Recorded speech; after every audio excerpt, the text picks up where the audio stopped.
Hello, Stuart Bray here with a look at some cheap airbrushes. Now, the thing about airbrushes is they're very nice things for spraying up makeups and, doing intricate kind of paint jobs.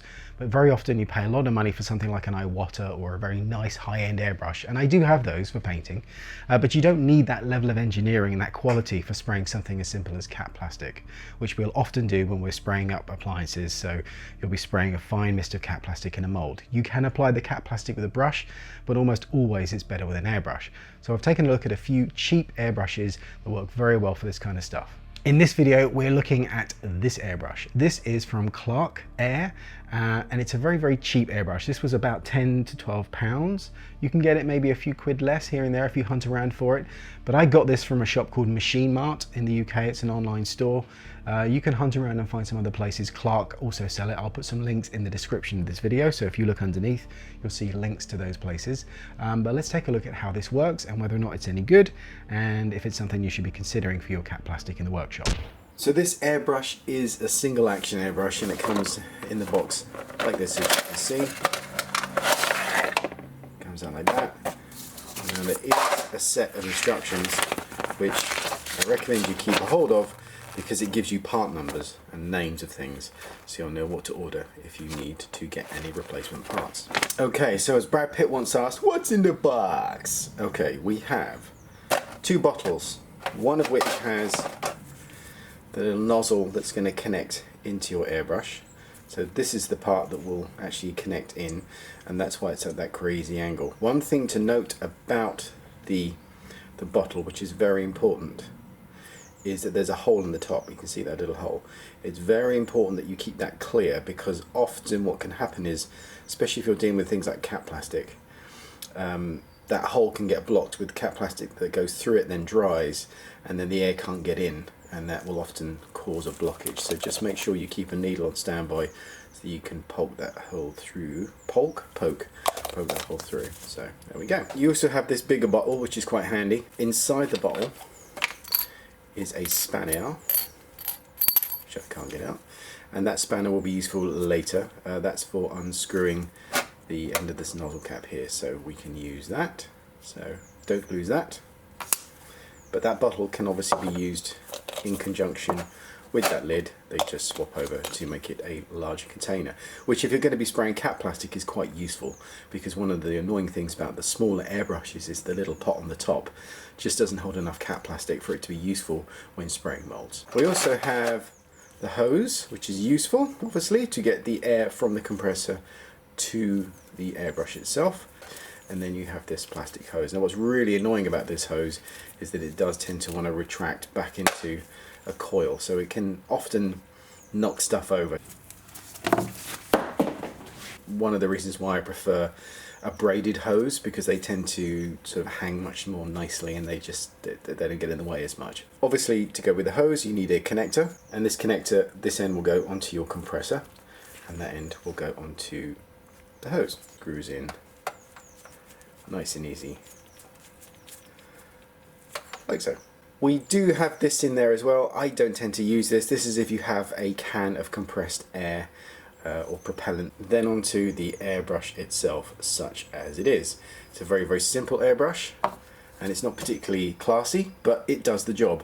One thing to know about the airbrush itself is that I find that this tail very easily can just come away, just pull off. So just be aware of that when you're working.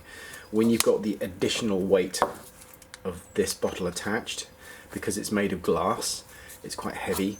It's possible that if you sort of hold it from this end, eventually it can kind of work loose and come off. So it may be worth gluing that in, or just, often I'll work without it, so the airbrush will work just fine like that. You can just hold on to it like this and just spray that.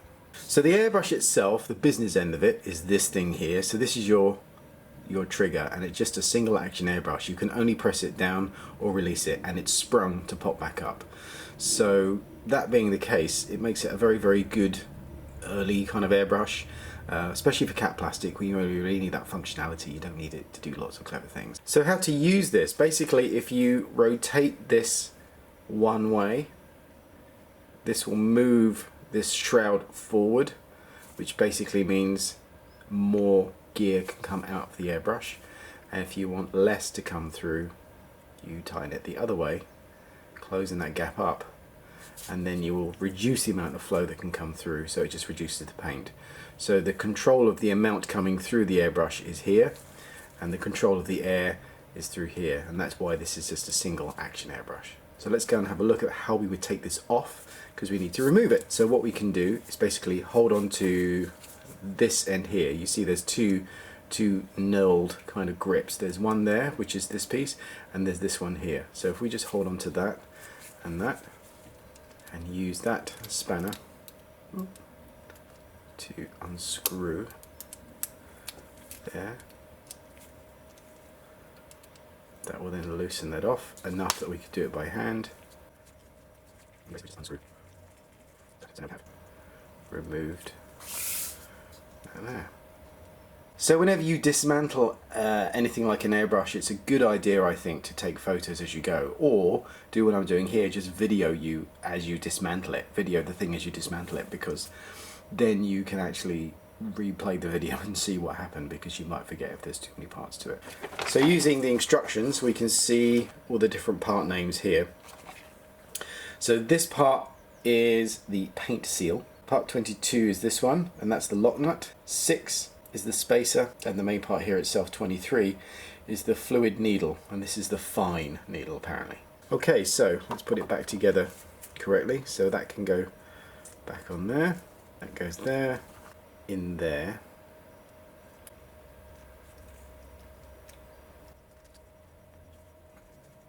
I think screw that there. Screw that pretty tight, and again you can just hold on to that grip there and then tighten with that spanner. We should be able to now use this. So the issue I've got with this compressor here is that this connector doesn't match the size of this one. So as you can see, it's not at all a good fit. So I do have, in this case, I've got an adapter. So that will fit in there, and that will then fit in turn on the outside here. Whether it's a great seal, I'm not sure yet, because it may be that air gets to leak out. So if that's the case, we may have to look at using some tape to create an airtight seal. So the tape I'm going to use is this PTFE thread seal tape, and you should be able to get this from hardware stores, and it's like a weird kind of really thin kind of plasticky rubbery tape made of PTFE, and that will go around there.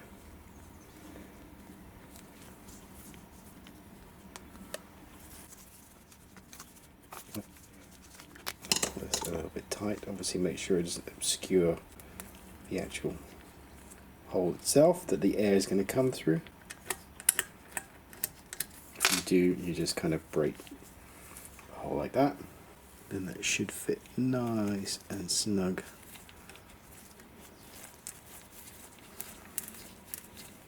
There, right there. That's a really tight fit, so air is not going to escape through that, hopefully. And then what we can do is, just to ensure we get a good seal on this end, is do the same thing to this thread here. Just a couple of rolls, and same thing again, just mainly to break that, to let the air out, because that would be nice if the air could actually make it through the hole.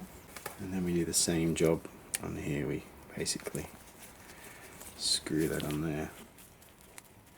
That's pretty snug, and we should then be able to attach that on there, and that's now ready to go. Screw that on like this, without that handle in the way and without the bottle connected, and then we get a nice snug seal on that. And then I'll return the handle to position, and now we're ready to go.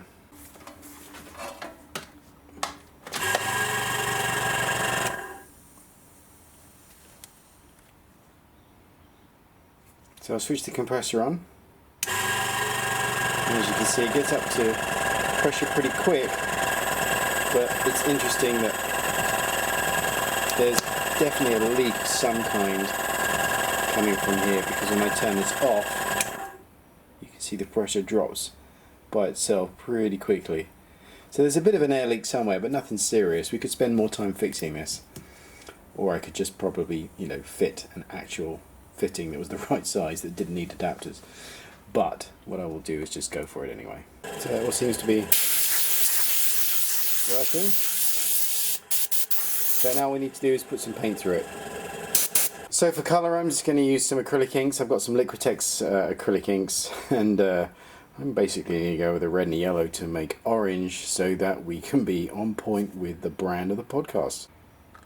So a little bit of red, a little bit of yellow.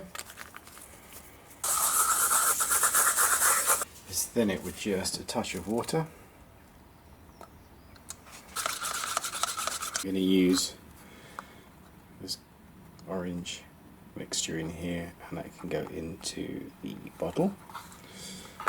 And once that's on, we then screw on the lid, so that's now secure. Now what we need to make sure is that we keep the airbrush upright when we spray. I'll show you what I mean. So you've got your airbrush itself, and you've got the bottle with the angled nib that just needs to go in there. You need to make sure that that's pushed in so it's a nice snug tight fit. Now what might happen is, if it's not tight inside here, if this nut's not tight enough, you'll see here it kind of rotates with that bottle. So you might find the bottle rotates and it's taking that nut with it, because it's a nice tight fit. So if that happens, you just need to tighten it up using our favourite friend, the miniature spanner. In this instance, I'm actually going to hold this with pliers.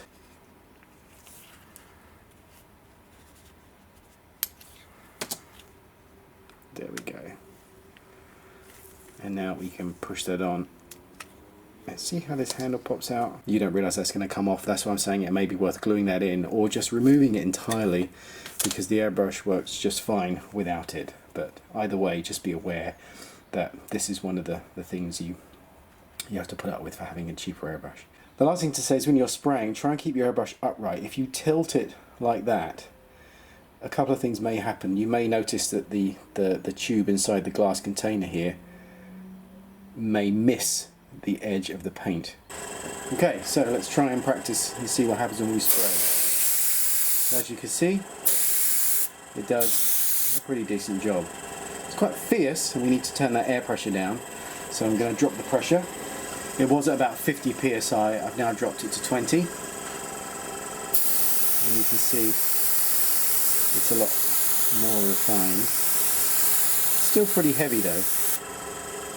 So what we can do is try and close this off by tightening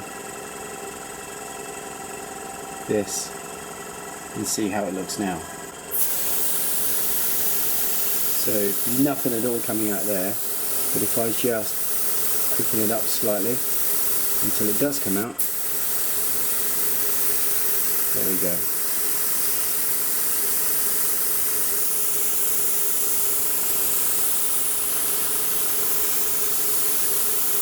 A little bit spitty and spotty. It may just need more pressure to compensate. So there's more pressure.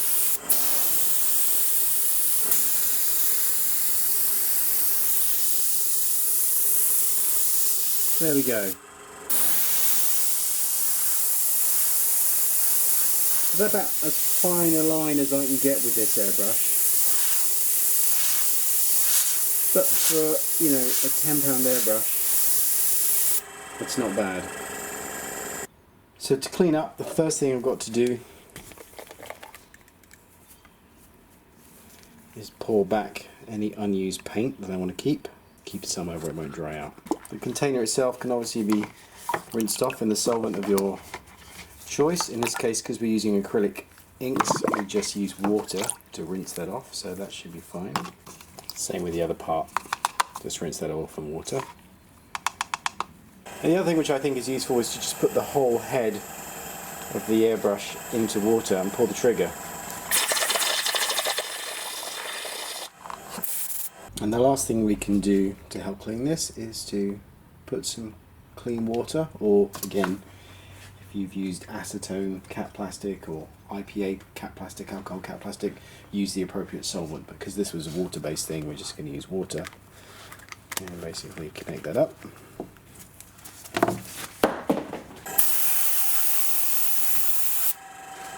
And just kind of flush it through until the water coming out nice and clear. Then you know your airbrush is clean and good to go again.